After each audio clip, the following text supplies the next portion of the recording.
monde, ceux qui sont ici en présentiel et ceux qui sont en mode virtuel. Donc, bienvenue aux ateliers en nutrition et santé publique, co-organisés par Transnut et le CRESP. J'aimerais remercier les étudiants au cycle supérieur qui s'occupent de ces ateliers-là. Donc, juste pour vous rappeler, dans notre formule, on demande aux étudiants de penser aux invités, de concevoir les ateliers, puis de faire l'organisation des ateliers. Donc, c'est vraiment eux. On doit remercier particulièrement Virginie Hamel pour l'atelier d'aujourd'hui. Aujourd'hui, on a le plaisir de recevoir René Audet et Liliane Brisebois de la chaire de recherche sur la transition écologique de l'UQAM. Ils vont venir nous présenter un projet qui se nomme Évaluation en commun. C'est un projet de Montréal en commun qui vise à outiller les organismes communautaires pour évaluer l'impact de leurs interventions sur la sécurité alimentaire et la transition écologique. Donc, René Audet est sociologue de l'environnement, ce qui est vraiment unique comme expertise. Donc, on n'a pas la chance de rencontrer des sociologues de l'environnement souvent.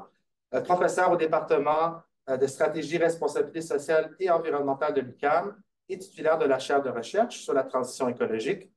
Il se spécialise sur l'analyse du discours environnemental, la transition écologique, la recherche participative et les systèmes alternatifs, alimentaires alternatifs. Eliane est agente de recherche et coordonnatrice de la chaire de recherche sur la transition écologique. Depuis 2015, elle travaille sur plusieurs projets à l'UQAM, entre autres sur les enjeux portant sur la transition écologique, les systèmes alimentaires, le gaspillage alimentaire, la sécurité alimentaire et l'accès à la saine alimentation. Donc, on vous remercie d'être présent avec nous.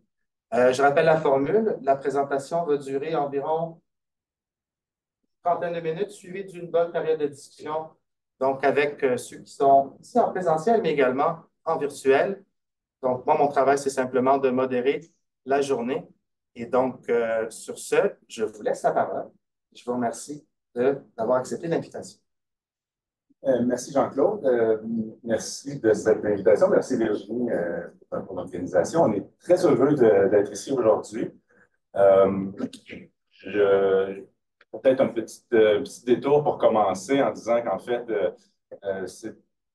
il y a une sorte de relation entre le projet d'évaluation en commun et le programme de nutrition de l'Université de Montréal, que vous le croyez ou non. On a eu 3 étudiantes qui sont diplômées en nutrition qui ont travaillé fort sur ce projet. Voilà, je voulais souligner ce lien en commençant. Peut-être que ça peut donner des idées à certaines d'entre vous pour l'avenir. Alors voilà, on a été très bien présentés. Juste vous expliquer que Eliane, qui est juste à ma droite, va faire la première partie qui explique qu'est-ce que la plateforme, comment on l'a élaborée, la méthode et tout ça. Et de mon côté, je vais revenir plutôt vers la fin de la présentation pour discuter de la mesure de la transition écologique et qu'est-ce que cette plateforme pourra nous permettre de dire sur la transition écologique alimentaire montréalaise. Merci René. René vient vous présenter notre plan de la présentation. Donc, juste rapidement, là, pour vous mettre en contexte, c'est quoi l'évaluation? L'évaluation, c'est l'appréciation systématique de la conception, de la mise en œuvre ou des résultats d'une initiative par des fins d'apprentissage ou de prise de décision. Donc, c'est vraiment pas comme on fait un projet puis on évalue, mais ça peut se faire à n'importe quelle étape de l'élaboration d'un projet. Puis un projet pilote ou un projet en démarrage peut être évalué. Puis, si on fait le lien avec les systèmes alimentaires, on peut se demander pourquoi on évaluerait les activités, les initiatives, les projets dans un système alimentaire. Mais il y a plusieurs raisons qui ressortent dans la littérature. Donc, on parle, bien sûr, on veut démontrer l'impact de ces projets-là, puis ça peut servir aussi d'outil de communication. On veut assurer le suivi des activités au sein des organisations, donc vraiment des processus de rétroaction.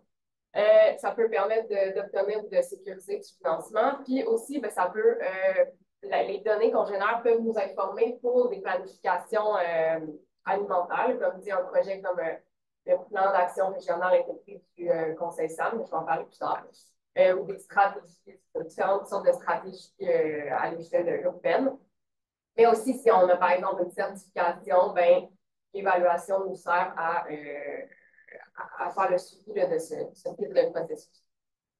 Donc, il y a différentes, je vais passer très brièvement, là, il y a différentes approches qui existent en évaluation, des approches qui sont plus conventionnelles, puis il y a des approches émergentes. Nous, on s'est vraiment intéressé à ces approches-là, comme l'approche évolutive, où, comme je le disais tantôt, on est vraiment dans une optique d'avoir une rétroaction immédiate, puis d'ajuster notre action en fonction des résultats d'évaluation. Puis aussi l'approche participative, où là, on est vraiment dans l'implication de différentes parties prenantes dans le processus d'évaluation. Puis on veut que les acteurs impliqués, les parties prenantes, là, soient vraiment impliqués dans la création, la co-construction de la stratégie d'évaluation. Puis, c'est sûr que nous, là, dans l'optique du projet qu'on va vous présenter, c'était vraiment cette approche-là qui était la plus appropriée. C'est sûr que ça favorise l'empowerment des organisations. Puis, ça permet de faire en sorte que les décisions liées à l'évaluation sont vraiment associées aux besoins des différentes parties prenantes. Mais, bien entendu, qui dit participation, dit demande d'implication, demande de temps, demande nous dit que bon, il peut y avoir des tensions comme dans tout le processus participatif. Donc, ben voilà, c'est en gros pour les approches. Donc, la genèse du projet, on l'a mentionné, à la base, Évaluation en commun, c'est un projet de Montréal en commun. Montréal en commun, c'est le programme de la Ville de Montréal qui a été créé à la suite de l'obtention de la Ville du financement. Mais dans le fond, la Ville a gagné le concours des villes intelligentes du Canada. Puis, dans ce financement-là, la Ville a décidé de faire 3 volets. Donc, il y a un volet alimentation. Puis nous, la chaire de recherche sur la transition écologique de l'UQAM, on a été mandaté dès le départ pour accompagner les partenaires du volet alimentaire pour l'évaluation de leur projet. Donc, ça fait depuis 2020 qu'on travaille avec ces partenaires-là. Donc, dans la première, dans les tout débuts, on a été amené à travailler avec ces 4 organisations-là, donc Récolte, la Cantine pour tous, le Laboratoire sur l'agriculture urbaine, puis le Carrefour solidaire. Puis on voit du côté droit, ça, c'est les premiers projets qui ont servi, qu'on a évalués pour commencer. Donc, c'était quoi l'objectif de la démarche? C'était un objectif assez ambitieux, il faut le dire. Donc, on voulait développer la culture de l'évaluation et son appropriation avec les porteurs de projets en alimentation. Puis, bien sûr, c'est lié à des sous-objectifs qui sont intrinsèques à l'évaluation. Tout ça, c'est pour permettre l'amélioration continue puis une plus grande efficacité des initiatives. On veut connaître l'impact réel de ces initiatives-là. Puis, on voulait dans le fond que notre démarche, qui était un projet pilote, serve à expérimenter des nouvelles pratiques d'évaluation et qu'éventuellement, on puisse se servir de nos apprentissages, des produits pour les transférer à une plus grande échelle. Donc, c'était la mise à l'échelle faisait partie dès le départ des objectifs de la démarche. Donc, on peut résumer la démarche qui officiellement a été lancée en 2021 en 2 phases. Donc, une phase de 2021 à mi-2023, puis une phase qui est en cours encore depuis la moitié de l'année passée, depuis mi-2023. Donc, la première phase, c'est vraiment la phase Montréal en commun. Donc, c'est avec les partenaires que je vous ai présentés précédemment. On a mené la démarche d'évaluation participative qui nous a mené à créer la plateforme Évaluation en commun. Je vais en parler très bientôt. Donc, c'est cette première phase. En gros, on a fait des ateliers de co-construction qui nous ont permis de créer une théorie du changement, un répertoire d'indicateurs. Il y en a eu à un moment donné, peut-être 75, des plans d'évaluation. Puis là, on s'est dit, qu'est-ce qu'on va faire avec toutes ces données-là qui vont être générées par les partenaires? Bien, on pourrait créer une plateforme pour permettre la mise en commun de ces données-là. C'est comme ça qu'a été créée la plateforme. Après ça, on a fait un premier cycle pour tester tout cet outil-là. Donc, on a collecté, analysé les données, puis on a présenté les premiers résultats. Fait qu'on voit ici, dans le fond, que la plateforme, il y a 3 volets à cette plateforme-là. Donc, il y a autant l'outil de formulaire, donc c'est là que les partenaires vont colliger leurs données. Il y a la base de données, puis il y a l'outil de visualisation des données qu'on appelle le tableau de bord. Depuis la moitié de 2023, on travaille de concert très étroitement avec le Conseil du système alimentaire montréalais. Donc, on n'est plus seulement avec les 4 porteurs de projets de MEC, Montréal en commun, son petit nom. On est avec, on veut vraiment élargir l'utilisation de la plateforme à plus d'acteurs, puis aussi intégrer le plus de partenaires dans cette démarche-là. C'est pourquoi il a été décidé, dans le cadre de notre partenariat, que finalement, l'évaluation en commun sert à évaluer les projets qui sont inscrits au plan d'action régional intégré du système alimentaire montréalais, fait qu'on va l'appeler PARISAM.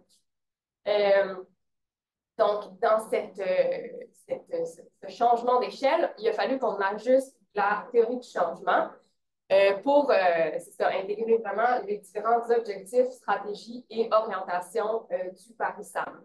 Donc ici, vous voyez le PARISAM qui est dans sa deuxième édition, l'édition 2023-2025. Depuis des années, on est sur les mêmes orientations là, que vous voyez sur les passés. Donc, réduction de l'empreinte écologique, favoriser les circuits courts et de proximité, favoriser la saine alimentation, réduire l'insécurité alimentaire, puis renforcer notre gouvernance, avoir une gouvernance inclusive. Puis nous, on a, à partir de ce qu'on avait fait avec les partenaires de Montréal en commun, puis à partir des différents objectifs du plan d'action, on a énoncé des résultats souhaités, c'est vraiment dans le langage de l'évaluation, puis on a associé, on les a associés aux différentes orientations, donc on voit que c'est très transversal, puisqu'il y a beaucoup de résultats souhaités qui touchent à plusieurs orientations. Puis, on a aussi associé notre banque d'indicateurs à ces différents résultats souhaités-là. Donc, les indicateurs nous permettent de mesurer l'atteinte de ces résultats souhaités. Est-ce que j'ai autre chose à dire là-dessus? Non, c'est ça. Donc, en gros, c'est un peu ça la base du processus d'évaluation. On a aussi, ah oui, c'est ça, l'élément que je voulais mentionner, c'est que dans cette transition-là, entre une théorie du changement vraiment plus associée à Montréal en commun, puis une théorie du changement associée au SAM, à l'ensemble du SAM, ben, on a vu des manquements, il manquait certains indicateurs, il y avait des indicateurs qui étaient inutiles, entre guillemets, parce qu'on les avait testés, on avait vu que ça n'avait pas fonctionné. Fait que ce nouveau travail sur la théorie du changement nous a permis d'apporter des ajustements à notre banque d'indicateurs pour finalement se retrouver avec à peu près une 60aine d'indicateurs qui sont classés dans ces différentes catégories-là. Donc, il y a des catégories qui sont plus associées aux activités des projets et des initiatives alimentaires, mais il y a aussi des catégories plus transversales comme les partenariats, la gouvernance, la mutualisation, le transfert de connaissances, par exemple. Donc, ça, c'est une petite vue de la plateforme Évaluation en commun, qui est finalement un site Internet comme les autres. On a le tableau de bord, donc j'ai parlé très rapidement, qui est vraiment l'outil de visualisation des données. Donc, dans la première phase, on a testé ce tableau de bord. C'est sûr que c'était assez restreint comme activité de visualisation des données parce qu'on avait seulement 5 projets. Donc, des fois, il y avait des indicateurs pour lesquels il y avait seulement 1 ou 2 projets qui avaient répondu. Fait, des fois, le nombre de données était très petit. C'était difficile de comparer et de visualiser les données. Mais on a fait ça vraiment en fonction des résultats souhaités, présenter les résultats des différents indicateurs. Ça s'annonce très excitant pour la suite parce que plus on va avoir de données, plus on va pouvoir comparer, voir une évolution d'année en année, puis aussi pouvoir comparer les projets, puis avoir un plus gros, dans le fond, des données plus importantes pour avoir une vue sur l'impact collectif des projets dans le système alimentaire. Fait que ça, c'est juste un petit exemple. Juste mentionner, dans le fond, au début, je le disais, on avait comme 5 projets qui étaient inscrits. Puis là, on est en ce moment dans le processus où les partenaires du système alimentaire entrent leurs données dans la plateforme. Puis là, on est à peut-être trentaine de projets. Déjà là, on a comme une augmentation considérable de données qui à venir. Ça, c'est pour montrer un autre extrait là, des données qu'on a sur l'impact environnemental des organisations, des projets dans le système alimentaire. Puis je passe la parole à René.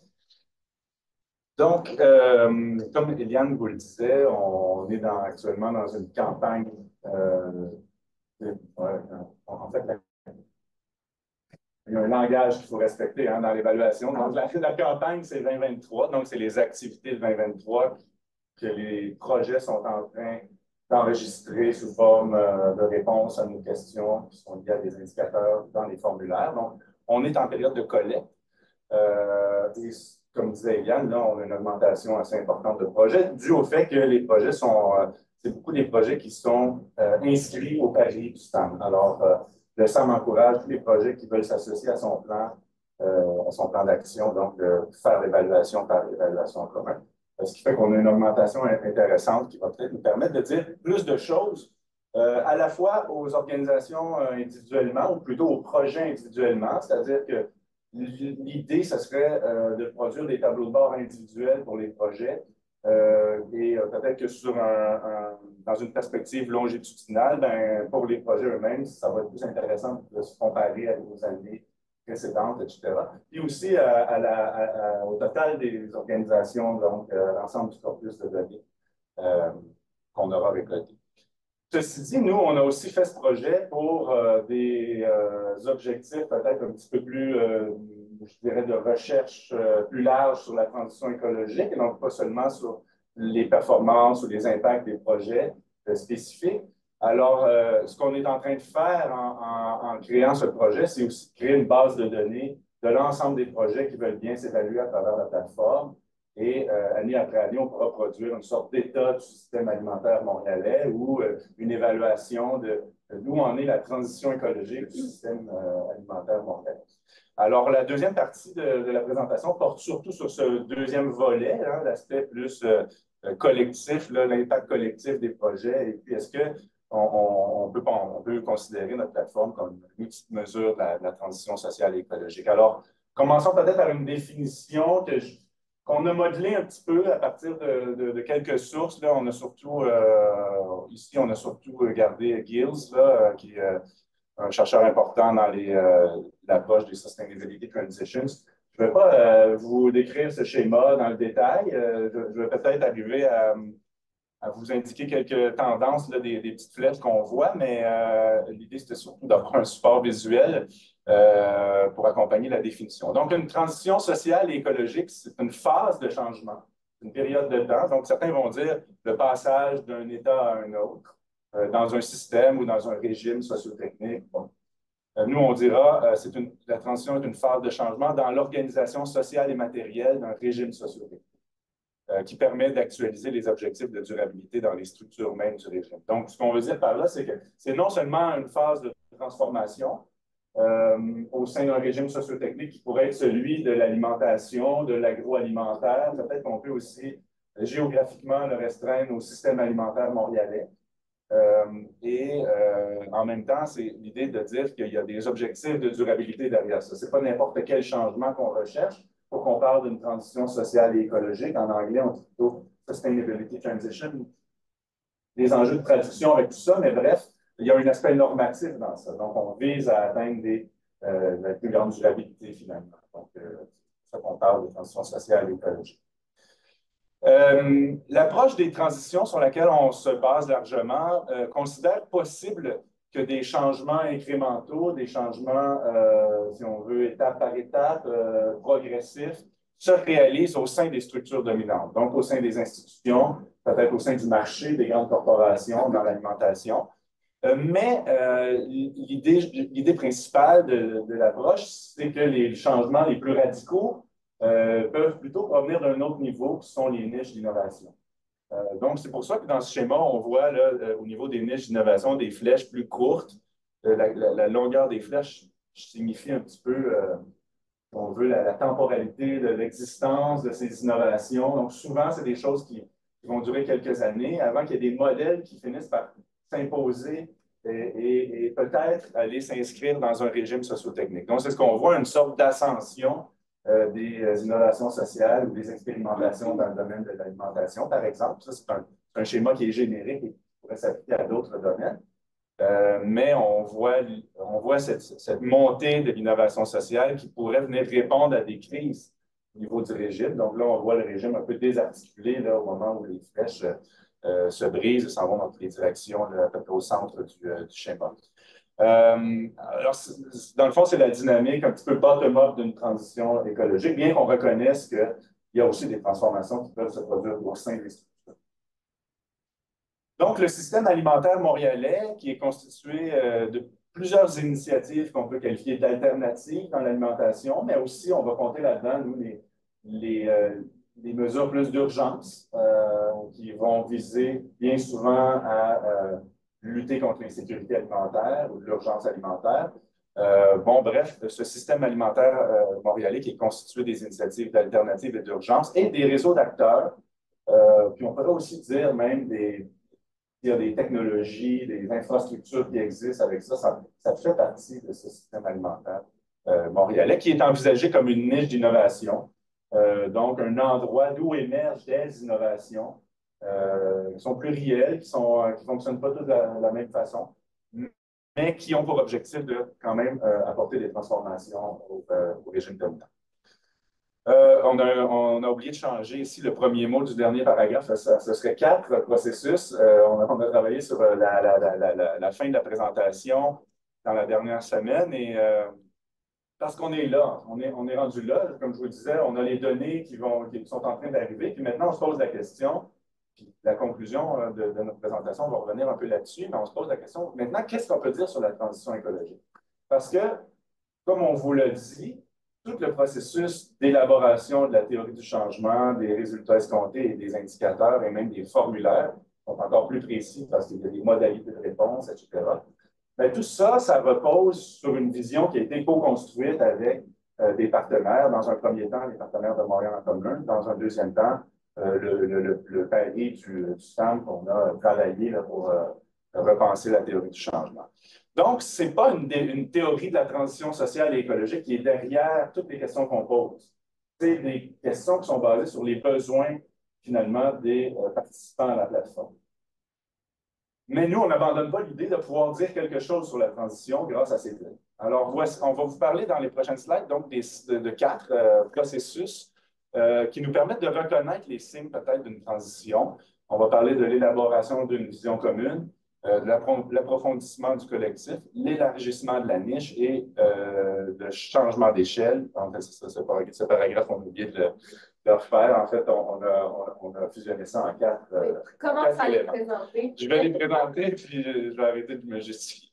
Donc, vous voyez l'approfondissement, finalement, on est venu à le fusionner avec l'idée de l'élaboration d'une vision du changement. Ce qu'on entend par approfondissement, c'est un concept qu'on utilise dans la littérature sur la transition pour expliquer comment les innovations locales, sociales ou les expérimentations vont donc donner lieu à un apprentissage collectif plus important, se traduire souvent par l'élaboration d'une vision commune d'un problème, du problème de la transition peut-être, donc pas seulement des problèmes locaux, mais des problèmes plus généraux sur la transformation des systèmes alimentaires.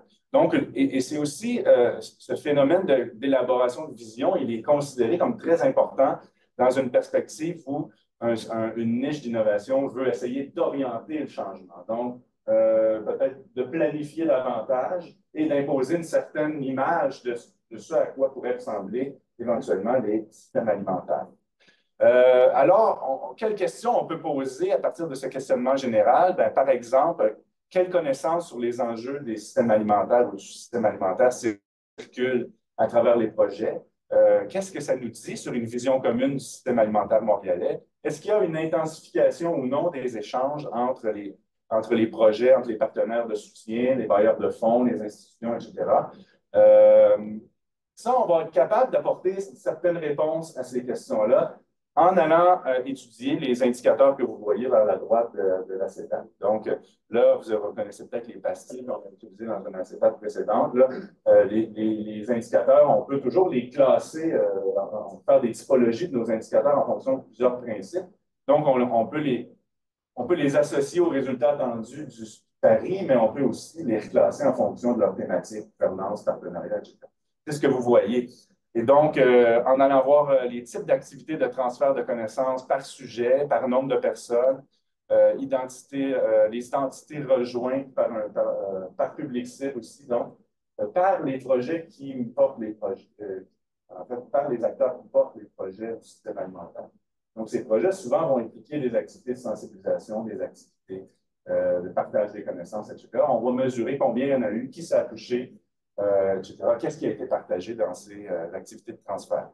Les stratégies de communication, les stratégies de promotion, de sensibilisation, les types de parties prenantes qu'on retrouve au sein des espaces de dialogue liés à ces projets, etc. Aussi, au niveau de la gouvernance, le nombre, la nature, la portée, la cible, les cibles des activités de plaidoyer effectuées dans l'année. Donc, tout ça, ça nous renseigne vraiment sur est-ce qu'on est vraiment en train de s'acheminer vers une vision commune, un approfondissement des connaissances sur le système alimentaire montréalais.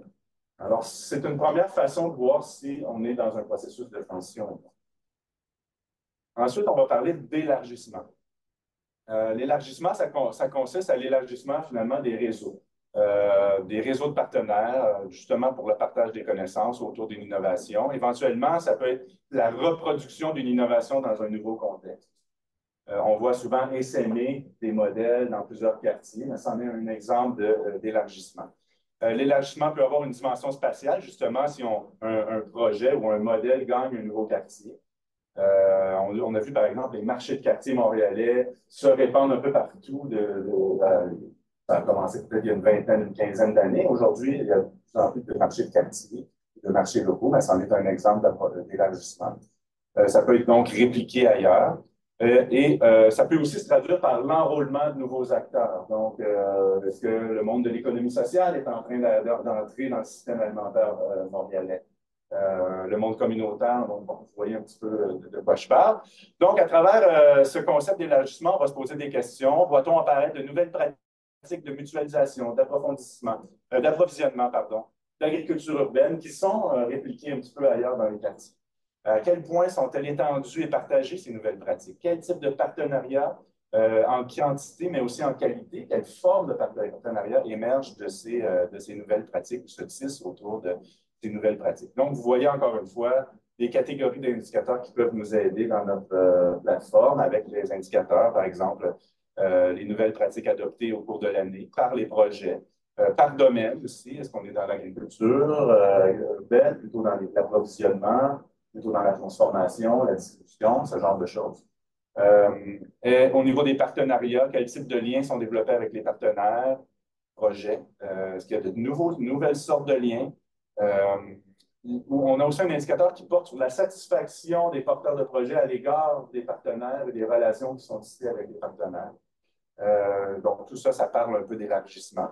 Le type de ressources mutualisées, le nombre d'utilisateurs, voilà. Les perceptions aussi, il y a certaines questions qui sont plutôt de nature qualitative sur les perceptions des porteurs de projets ou de leurs, on va dire, partenaires ou leur clientèle. Pour eux, ça demande de faire un peu de travail pour aller chercher ces données-là, mais donc la perception des avantages et des surcoûts qui sont engendrés par des pratiques de mutualisation, par exemple, pourrait être aussi une forme de pratique.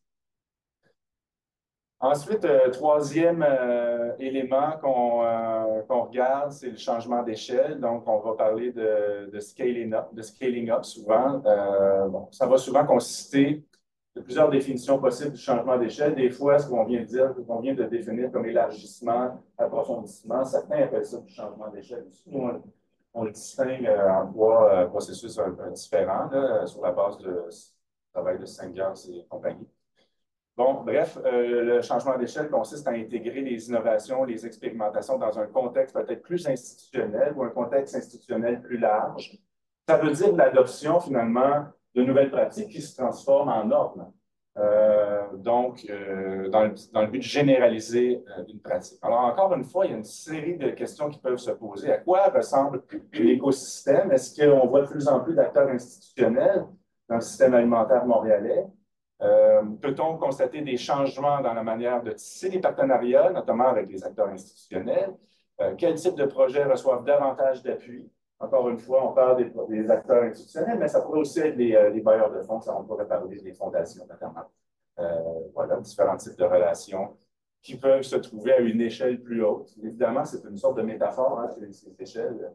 On a toujours en haut les choses plus structurées, en bas les choses peut-être plus mouvantes, dynamiques. C'est même le schéma que je vous présenté tout à l'heure. J'utilise cette sorte de métaphore, mais bon. Est-ce que d'autres acteurs favorisent le changement d'échelle des projets, comme les fondations? Je viens d'en parler. Peut-on lier les modes de gouvernance des projets et des formes d'institutionnalisation spécifiques?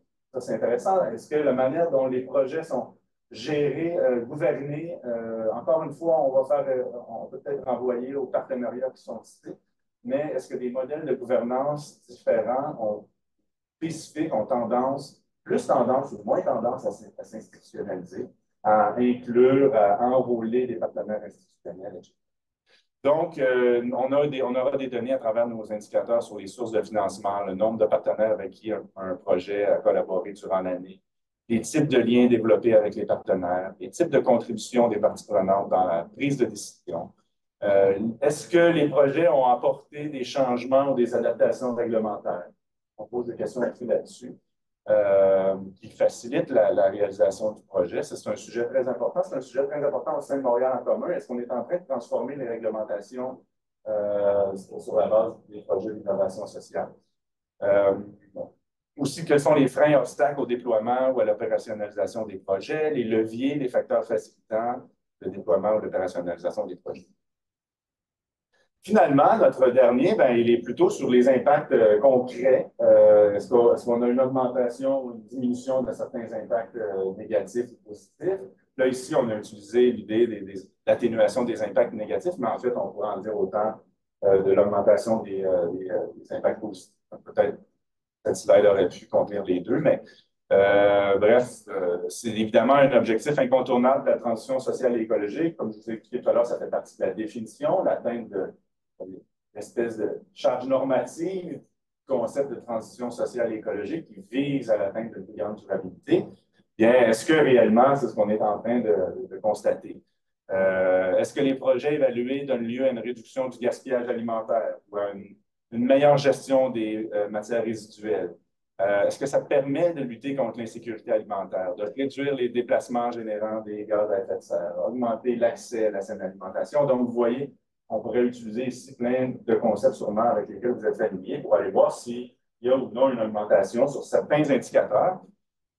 Par exemple, on a un groupe d'indicateurs sur la lutte contre le gaspillage, la quantité d'aliments détournés du gaspillage, par secteur et par destination. Donc, on pourra peut-être décliner un petit peu plus nos données là-dessus. Quantité d'aliments gaspillés, etc. Le nombre d'industries, commerces et d'institutions qui ont réduit l'utilisation d'emballage grâce au projet. C'est quand même assez niché. On ne s'attend pas à ce que tous les projets qui répondent d'ailleurs à nos formulaires puissent répondre à tous les indicateurs. Ça, c'est l'aspect aussi un peu participatif du projet. Chacun répond à ce qu'il est capable de répondre parce que si un projet ne porte pas sur le gaspillage, n'a pas de volet gaspillage, peut-être qu'il ne pourra pas répondre à ces indicateurs. Bon, on a aussi des indicateurs sur la gestion des matières résiduelles, sur la sécurité alimentaire, la perception des usagers. D'ailleurs, encore une fois, c'est un indicateur qui demande un peu de travail aux projets qui veulent répondre. Donc, d'aller voir quelle est la perception de l'augmentation de la réduction de l'accès aux fruits et légumes, aux aliments sains. Les changements d'habitude de consommation, le nombre moyen de kilomètres alimentaires parcourus, la présence d'un modèle de tarification sociale ou non. Donc, sur tout ça, c'est des indicateurs qui peuvent nous en dire un petit peu plus sur l'atteinte des objectifs de durabilité. Alors que les slides précédentes, là, je vous expliquais plutôt comment les indicateurs peuvent nous permettre vraiment de constater, non, s'il y a une transformation dans un sens peut-être plus sociologique, transformation des structures, des institutions, des normes, des règles, même des technologies qu'on utilise dans le système alimentaire montréalais. J'arrive à la conclusion. Alors, est-ce que notre plateforme Évaluation Commun était vraiment un outil de mesure de la transition sociale et écologique du système alimentaire montréalais? Pour répondre à cette question-là, je reviendrai à un enjeu un peu épistémologique, si vous permettez. On s'inspire beaucoup, on s'inscrit dans une approche de recherche participative. La plupart plupart des travaux réalisés par la chaire sont issus d'une collaboration avec des partenaires. Parfois, ça va être directement avec les citoyens ou les consommateurs, mais le plus souvent, c'est des organisations et des institutions. On travaille avec l'arrondissement de Rosemont, la petite patrie, par exemple, Montréal en commun, on a travaillé avec le réseau alimentaire de l'Est de Montréal. Bon, vous voyez un petit peu l'idée. Ben, tout ça, ça s'inscrit donc dans une approche qui est depuis quand même assez longtemps réfléchie en sciences sociales et où on trouve ben, des tensions, finalement. Et une des tensions importantes a été, disons, nommée ou baptisée le dilemme entre la rigueur de la science normale et la pertinence sociale. Quand on fait de la recherche-action, des fois, il faut laisser un peu de côté certains critères de scientificité de la science normale et peut-être s'orienter davantage sur la pertinence, donc la réponse à des besoins sociaux ou à des besoins des acteurs de la société. Donc, la pertinence sociale, ben, de notre côté, ça serait un outil. C'est l'idée d'avoir développé un outil visant à développer la culture d'évaluation dans les organisations qui était considérée comme un besoin dans Montréal en commun au départ, mais qui en général est considéré comme un besoin dans le monde associatif. On n'est pas seulement quelque chose de spécifique au système alimentaire. En diminuant le fardeau de l'évaluation, parce que quand une organisation doit se mettre à faire l'évaluation avec peu de moyens, les financements qui ne sont pas toujours récurrents, souvent on va faire une évaluation qui va finir par se perdre un petit peu et qui ne va jamais être reprise, qui ne va pas être continuée d'une année à l'autre. Donc là, on fournit quand même des outils qui diminuent ce fardeau. Et qui favorise peut-être la culture de l'évaluation. Et peut-être j'ajouterais autre chose dans la pertinence sociale, c'est d'accompagner des réseaux plus larges comme le SAM dans l'évaluation de leur plan d'action. Donc là aussi, on a un volet peut-être plus collectif qui est intéressant et qui ne vient pas habituellement avec des évaluations faites de manière éparse dans les projets et les organisations. Ici, on a une façon de collectiviser, si on veut, les données et les résultats d'évaluation pour que ce soit utile au réseau comme les 4-5 projets de Montréal en commun et ceux qui s'inscrivent au palier. Ça, c'est de la pertinence sociale. Puis, il faut dire que finalement, le projet a été largement motivé par ce type de principe, si on veut. Parce que ça a commencé par les besoins. La théorie du changement qu'on a élaborée, c'est une théorie du changement qui ne vient pas de la littérature scientifique. Le vocable théorie du changement, il fait partie des approches d'évaluation et dans ce cas-ci, on l'a élaboré avec les organismes par des ateliers de co-construction en utilisant du Miro, etc. Et voilà. Donc, d'ailleurs, Mylène Arbour et Andréane Rouleau, effectivement, ont eu un grand rôle à jouer dans cette étape, qui étaient deux étudiantes, donc c'est pas plus de nutrition. Alors, voilà. Maintenant, qu'est-ce qu'il y en est? Qu'est-ce que ça a comme implication pour la scientificité des analyses qu'on pourra produire à partir de la plateforme? Toujours, j'aime mieux aborder la question dans la conclusion que de me la faire amener en question. Ben, d'abord, il faut dire qu'aujourd'hui, les approches participatives en recherche ont quand même la cote. On peut dire que, d'une certaine façon, il y a une distinction entre ces approches participatives et, comme on l'a fait, et des approches plus hypothético-déductives où on commence par poser une hypothèse qu'on veut vérifier.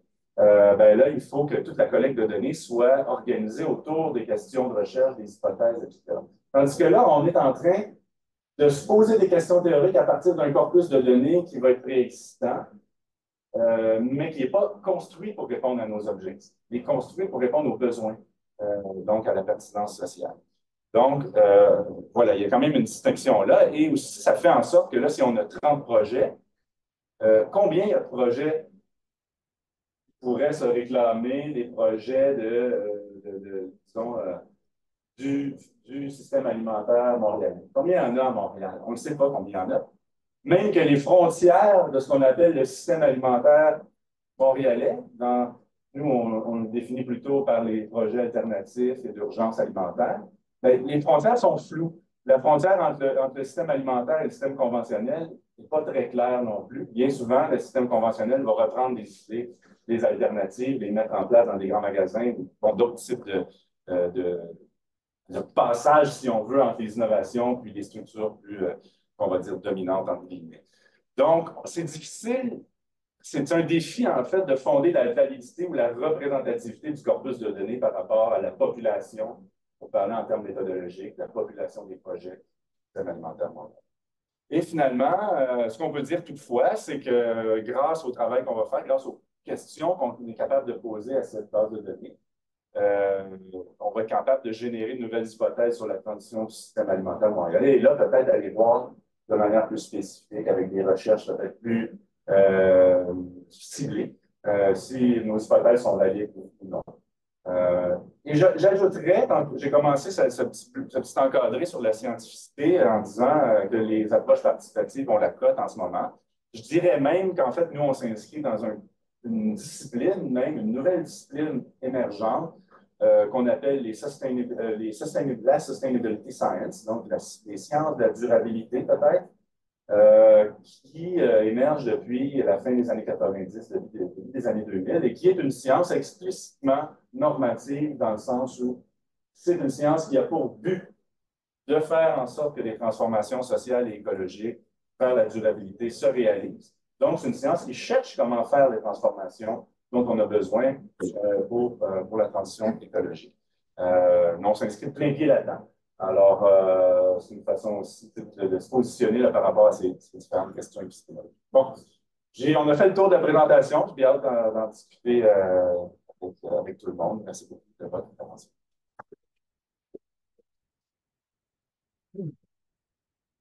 Merci beaucoup pour l'excellente présentation. Nous avons présenté un projet aussi intéressant et utile. On a besoin d'outils de suivi si on veut s'assurer que la transition s'opère. J'ai beaucoup de questions, mais je vais peut-être vous laisser d'abord poser des questions pour ne pas prendre trop de place. On a un temps pour dîner ensemble. Donc, on peut commencer par en ligne. Parfait. Donc, Patricia, tu veux nous lire des questions en ligne? Oui. Donc, Madame Marie-Brigitte Duplessis pose la question comment sont recrutés des partenaires invités à participer au projet de sélection par rapport à la gestion des matériels résiduels et la demande de comment réellement allez-vous calculer la quantité de matière résiduelle valorisée? Une question pour les gars. Ben, les partenaires, comment ils sont recrutés, c'est vraiment tout projet alimentaire, toute initiative alimentaire œuvrant à Montréal peut participer à Évaluation en commun. Puis comme je le dis, on travaille vraiment en collaboration étroite avec le Conseil SAM pour recruter les partenaires parce que c'est soit ceux qui sont déjà inscrits au pari ou les autres qu'on connaît. Pour répondre à la deuxième question, ben c'est ça, il y a comme des indicateurs pour lesquels on propose des méthodologies quand les partenaires nous le demandent. Donc, ça, ben, cette question-là, pour l'instant, les partenaires eux-mêmes ont déjà leur propre méthode. Mais c'est sûr qu'on va s'assurer que il y a comme assez une bonne uniformisation des méthodes pour que les données soient, que les méthodes soient standardisées pour que les données soient uniformisées. Mais on s'entend que c'est de l'évaluation, c'est pas de la recherche scientifique, donc les données ne seront pas nécessairement les plus rigoureuses, mais c'est comme on accepte que ça se passe comme ça. Y a-t-il des modalités de réponse? C'est un kilo? Oui, c'est un kilo. C'est ça, puis la plateforme, mais là, je ne voulais pas montrer, mais tu sais, tout est vraiment comme cadré. Il y a beaucoup de choix de réponses dans beaucoup des questions, il y a beaucoup de choix de réponses. Non, mais il y a des indications justement en kilogrammes, en dollars. On essaie de vraiment cadrer le plus les réponses possibles. Puis, comme la question sur le gaspillage, ben, c'est sûr qu'on essaie de rendre ça le plus... que les gens se posent le moins de questions possibles en lisant les indicateurs, mais c'est sûr qu'il y a toujours des biais d'interprétation. Mais c'est pour ça que, comme je ne l'ai pas dit, mais on fait beaucoup d'accompagnement des partenaires pour la création de leur plan d'évaluation. Puis c'est lors de ces séances-là d'accompagnement qu'on peut les aider justement avec leur méthodologie. Et en fait, entre le recrutement et l'accompagnement, il y a une sorte de suite parce que les projets sont invités à s'évaluer sur la plateforme. Puis par la suite, ben, il y a un plan d'évaluation qui est élaboré avec eux, c'est-à-dire le choix des indicateurs qui vont évaluer. Et puis, voilà. Oui, en fait, je pensais au. On dit un petit peu, en parlant là, des grands acteurs, on peut penser aux grandes chaînes qui font quand même partie du système alimentaire, quand même des joueurs très importants. Est-ce que c'est comme dans une vision long terme d'inclure ces joueurs au sens où eux-mêmes réfléchissent peut-être à ce qu'ils font pour améliorer la situation et en même temps vous permettre d'évaluer comme de façon plus large, comme la transition des systèmes alimentaires sur l'île. Mais si on ne les prend pas en considération, on dirait que ça me porterait peut-être du point primaire. En tout cas, je sais pas si c'est clair ma question, mais comment, parce que c'est pas un projet, mais peut-être qu'à l'intérieur même de ces industries-là, il pourrait avoir des initiatives. Puis, on dirait que d'un point de vue consommatrice, je ne vois pas d'efforts comme ça, peut-être au réduction de déchets, etc. En tout cas, ben, on n'est pas tombé sur un cas comme ça encore, mais imaginons un supermarché qui se fait une serre sur le toit. ouais. Comme ça. Peut-être que ça pourrait, le projet de serre sur le toit, de serre sur le toit pourrait être évalué. Mais c'est sûr que nous aussi, après, on peut filtrer les réponses. Puis on est aussi capable de dire rassembler les types de projets et les analyser en sous-catégories. Donc, ça peut permettre de répondre à des questions peut-être plus précises. Mais ceci dit, comme je le disais, nous, on considère le système alimentaire montréalais dans son aspect plus de niche d'innovation. Bien sûr, les grands acteurs, il ne faut pas penser que tout ce qui est structure dominante, des fois le mot dominant, automatiquement, on lui donne un label un peu négatif. Ceci dit, c'est des structures implantées, c'est des structures qui régulent l'activité humaine. Et il y a beaucoup des pratiques liées à ça qui mènent vers la crise, finalement. Alors, l'idée, c'est pas d'évaluer ça.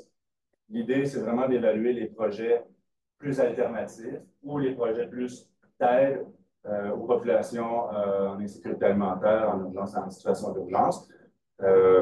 Mais voilà, mais la frontière demeure floue. Et je dirais peut-être pas non à évaluer la salle sur le toit d'un supermarché.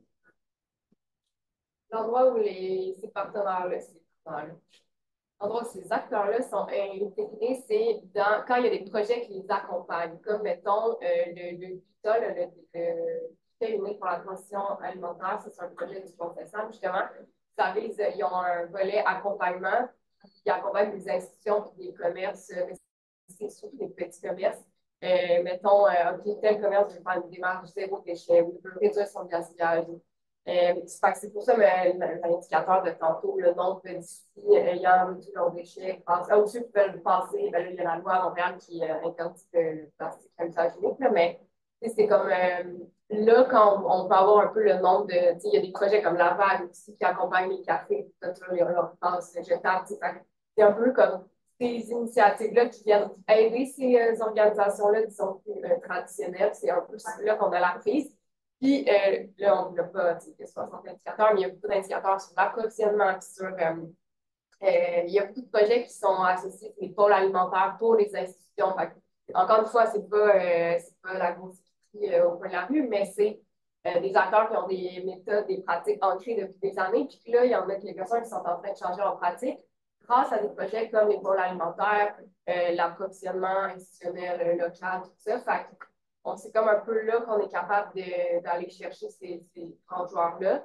Mais c'est sûr que la question théorique est plutôt comme comment ces initiatives alternatives-là peuvent contribuer à la transition écologique du système agroalimentaire montréalais. Mais c'est pas comme ces initiatives qui sont la transition, c'est comme ils font partie d'un ensemble de facteurs qui vont mener à la transition.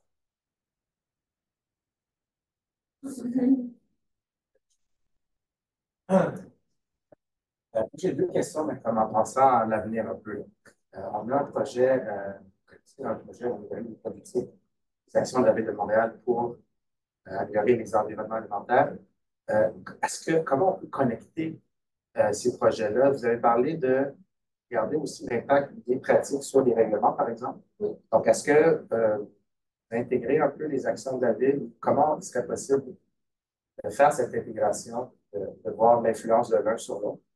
C'est la première question. J'ai l'impression que c'est un peu en aval du processus. Je pense que les indicateurs qu'on a sur les changements réglementaires, c'est une perception des changements réglementaires. C'est vraiment plus technique. C'est comme maintenant un projet, il y avait une serre à petit tempo, puis là, ils ont fermé ils ont changé la réglementation de cette rue-là pour genre faire en sorte que ça devienne pour faire de l'agriculture urbaine. Fait que c'est vraiment comme comment est-ce que les projets mènent à changer des règlements ou est-ce qu'on doit comme adapter certains règlements? Fait on ne va pas jusqu'à ce niveau-là comme macro, c'est vraiment comme des ajustements micro qui permettent la mise en œuvre de projets. C'est symptomatique du bottom-up un petit peu aussi, de l'approche qu'il y a derrière l'idée de transition. Est-ce qu'on pourrait, par exemple, demander aux organismes s'ils ont la perception d'avoir un support politique? On avait. Développer leur action. Ouais. Peut-être, je pense qu'il serait possible. Ça, on l'a évalué, puis surtout, c'était ça une question dans la théorie du changement de Montréal en commun. Est-ce qu'on perçoit que les fonctionnaires, c'est vraiment une question de fonctionnaires, changent leurs pratiques dans l'optique de projets comme ceux-là, de projets innovants? Et on a fait une première évaluation, puis on voyait que finalement, un des résultats, c'est que ça dépend vraiment des individus. Ce n'est pas des pratiques qui sont étendues à l'ensemble de la variété municipale. Qu'on a comme un peu des champions qui vont comme ouais, je suis prêt à travailler pour toi, mais il y a quand même plein de freins réglementaires. Il y a des projets comme un projet, encore une fois, de pôle alimentaire qui voulait regrouper un lieu d'entreposage puis de préparation, pour lavage des légumes. Ils n'ont pas pu le faire parce que c'était zoné agricole. Puis là, tu sais, les affaires-là, comme on veut le projet d'innovation, mais finalement, il y a plein d'obstacles. Pas la compétence en alimentation. Elle a un comité qui s'appelle Comité interne à l'alimentation. La deuxième question, c'est dans ma vision, là, idéalement, on a besoin d'une transition alimentaire écologique pour adresser les changements climatiques, alimentaires, mais aussi prévenir les maladies. Il y a certains organismes qui intègrent dans leur vision la question de la saine alimentation, comme Moisson Montréal, par exemple. Je pense que depuis quelques années, ils essaient de vendre, d'offrir des aliments sains également en pensant à la transformation. Est-ce que dans vos recherches, vous avez pu voir, quand vous parlez d'une vision commune, moi, je trouve qu'il manque le côté prévention des maladies chroniques et système d'alimentation. Je suis intéressé de savoir si, comme dans vos recherches, les acteurs ont conscience de ça, s'ils ont un intérêt ou dans leurs valeurs et leurs croyances, c'est quelque chose qui doit être adressé tout le temps. Ça fait partie de l'orientation saine alimentation du Conseil SAM. Puis, là, on ne l'a pas vu dans les résultats d'évaluation, mais ça, je sais que c'est comme une préoccupation de plusieurs organisations. Mais là, de là à dire que l'évaluation va être en mesure de faire ressortir ces enjeux-là, j'ai des doutes.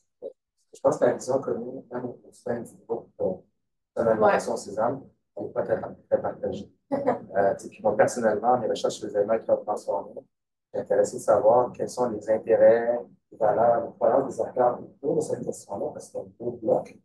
Problème. Donc, la dernière question, c'est est-ce que vous pouvez aussi regarder les freins, les obstacles qui font en sorte que certains organismes performent plus que d'autres? Il y a des questions sur où on distingue les fruits et légumes. Reste. Il y avait plusieurs questions qui étaient axées sur fruits et légumes et aliments sains. Donc, on cible à certains endroits, c'est ça, mais peut-être que ça ne va pas jusqu'aux valeurs des projets relativement à la saine alimentation. C'est aussi des questions, parce qu'un des partenaires, on l'a eu, c'est la carte possibilité. Puis nous, on a contribué à l'évaluation dans les premières phases du projet, puis des questions se sont posées de OK, est-ce qu'on restreint la carte à juste fruits et légumes? Est-ce qu'on intègre le miel? Mais là, est-ce que le miel est comme pas assez simple? Blablabla. Puis à toutes ces questions-là, ben, finalement, on peut juste favoriser l'accès à l'alimentation, point. Ça reste une tension, sauf que je pense que c'est quand même dur à faire ressortir dans des questions d'évaluation. C'est ça, c'est quand même assez limité dans la vision des gens. Ils s'intéressent à la sécurité alimentaire, ils vont sur fruits et légumes, mais ils ne vont pas regarder l'impact potentiel sur les maladies chroniques. la présence des produits qui sont transformés dans le don alimentaire. Il y a beaucoup d'entreprises qui s'intéressent à la transition écologique. On profiter de la transition, mais dans des produits malsains. Ça, c'est comme. Donc, c'est inquiétant aussi. Donc, mais on construit quelque chose là, Ben, je parle de la vision. En fait, au niveau de la vision, on va pouvoir sans doute tirer des choses, mais on ne pourra peut-être pas dire, ah, voici la vision du système alimentaire parmi les projets. Je pense qu'on pourra dire, il y a des tendances et il y a des tensions, parce qu'il y a toujours des tensions dans la vision. Mais là, on n'est pas dans une approche très qualitative où on va aller chercher les nuances dans le discours des acteurs. Donc, ça peut être aussi limité à ce point de vue-là. Ouais. On mesure plus le partage de connaissances, les occasions de partage de connaissances que peut-être l'aspect substantif. Aussi le bien que ça ne soit pas représentatif parce que c'est vraiment basé, c'est volontaire, puis c'est vraiment pas tous les projets qui participent à la plateforme. Puis là, juste en ce moment, la campagne d'évaluation finit théoriquement demain.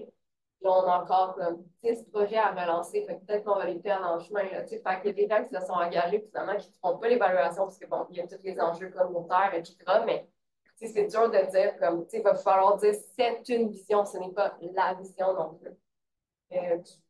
Portée par les acteurs du système alimentaire.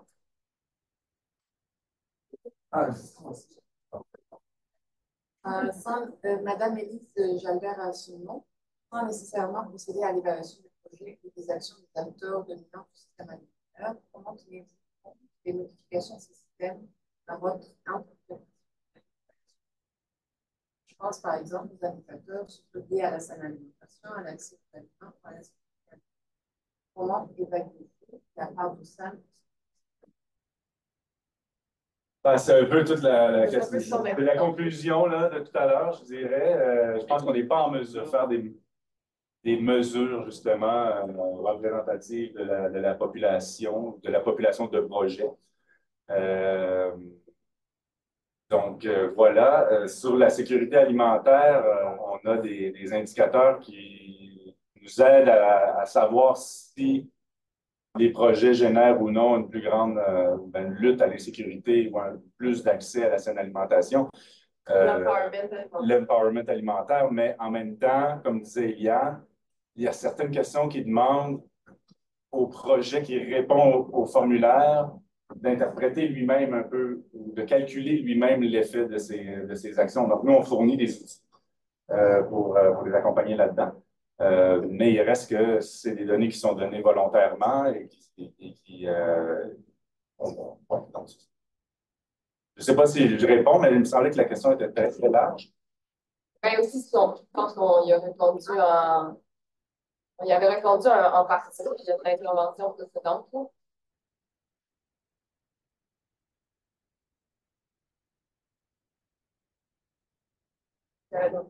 Comment on évalue la part du SAM au sein du système alimentaire? Là, c'est là qu'on aurait peut-être besoin d'aide. Comment on fait pour retracer tous les projets? Comment on pourrait trouver même une définition de ce qu'on entend par projet du système alimentaire montréalais? Ça demanderait beaucoup de réflexion. Pour l'instant, on est allé par les besoins. Là. Donc, comme je vous expliquais tout à l'heure, la première priorité, ça a été de répondre à des besoins. Si on veut adopter, je vais reprendre un peu les critères de la science normale ou très strict là, de définition d'objet, ça va demander un travail d'expert, je pense, plus important pour être capable de qualifier le projet par rapport à ce qu'on entend par système alimentaire. La question de l'évaluation, c'est vraiment l'évaluation de projet dans le système alimentaire montréalais. Puis après ça, la question théorique, c'est comme. La question sur la transition, c'est comme un peu la question théorique qu'on qu'on utilise pour questionner les résultats, mais on ne peut pas comme répondre précisément à. C'est pas vraiment. On n'évalue pas la part du SAM au sein du système alimentaire. C'est la question de l'échantillonnage. Donc là, est-ce que le projet se poursuit? Oui.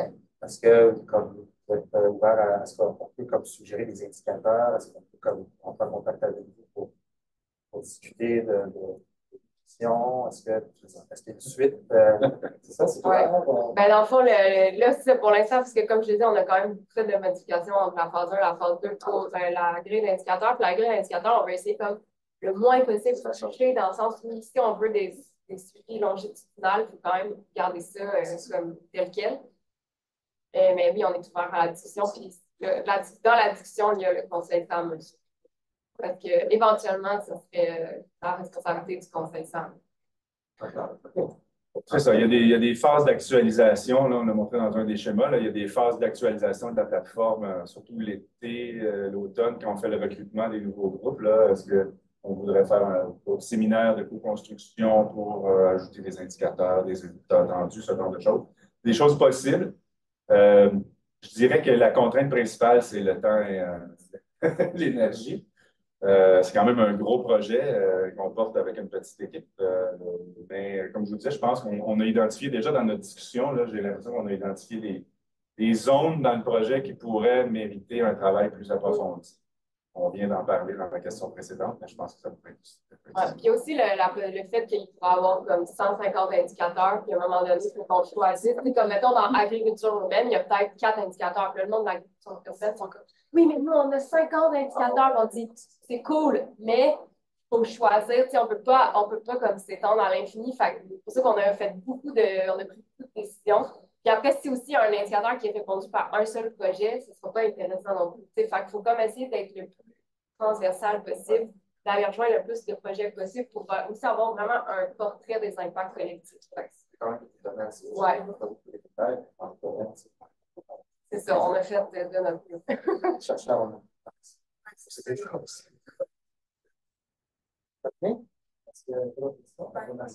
J'avais senti la pérennité, comme la difficulté de maintenir les gens dans le projet.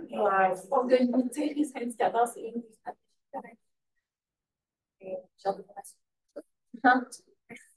Merci beaucoup.